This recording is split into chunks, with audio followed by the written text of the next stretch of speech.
gente, bom dia, tudo bem? E aí, estão curtindo o feriado hoje?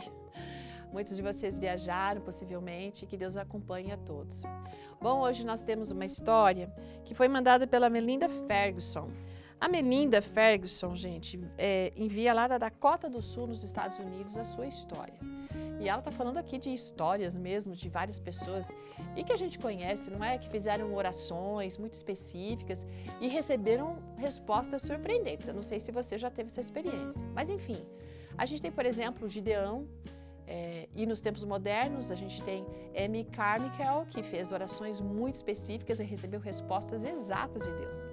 Jesus nos prometeu lá em João, no capítulo 14, verso 13, uma coisa muito especial. Diz assim: tudo que vocês pedirem em meu nome, isso farei, a fim de que o Pai seja glorificado no Filho.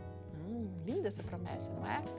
E ele também inspirou o apóstolo Paulo a escrever aquilo que a gente tem em Romanos capítulo 8, verso 26, que uma das funções do Espírito Santo é nos ajudar nas nossas fraquezas, porque o texto diz que a gente não sabe orar como convém, mas o próprio Espírito intercede por nós com gemidos inexprimíveis. Isso é uma coisa muito maravilhosa, porque a gente tem orações que são meio egoístas, mas o Espírito Santo nos ajuda nisso.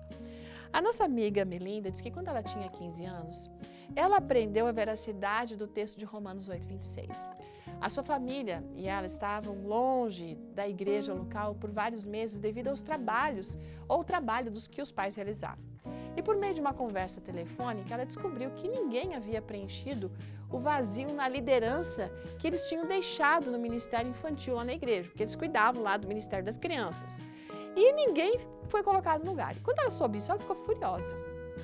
Quando ela teve algum tempo para pensar um pouco, ela decidiu que precisava mudar de atitude, em vez de ficar furiosa, né?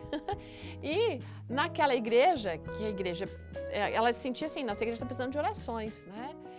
Senão eles vão perder ali essas pessoas novas, alguém tem que se interessar por eles.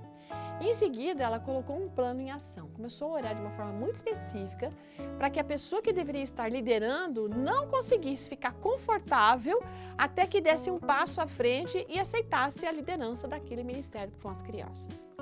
E ela tinha planejado orar sobre a sua atitude também. Mas ao orar pelos outros, ela percebeu que a atitude dela começou a mudar. E isso sempre acontece. E fica a dica aqui, se você tem alguma coisa com alguém que não é boa, começa a orar por ela, que a sua atitude em relação a essa pessoa muda.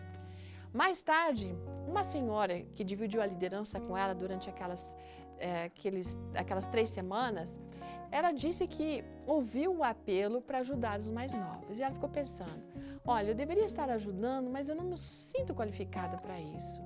No fim, gente, para poder conviver com ela mesma, aquela pessoa aceitou o desafio, bem como ela tinha feito aquela oração, né? Aí a Melinda pegou e contou para ela a respeito da oração. Olha, mas eu orei para isso acontecer mesmo. Sabe, a gente nem sempre vai ter as respostas das orações da maneira como a gente imagina. No entanto, Deus prometeu nos ajudar a saber pelo que orar, sempre colocando as palavras na nossa boca, isso por meio do Espírito Santo. Ele gosta de ouvir nossas orações e Ele nos guia à medida que a gente ora. Então, ali eu quero deixar mais uma vez esse texto de Romanos 8, 26 para você. Que o Espírito Santo nos ajuda em nossa fraqueza, porque a gente não sabe orar como convém. Mas o próprio Espírito intercede por nós com gemidos inexprimíveis. Ele não apenas intercede, mas Ele nos ajuda a orar da maneira adequada. Um ótimo dia para você e se entregue a Deus em oração. Até amanhã. Tchau!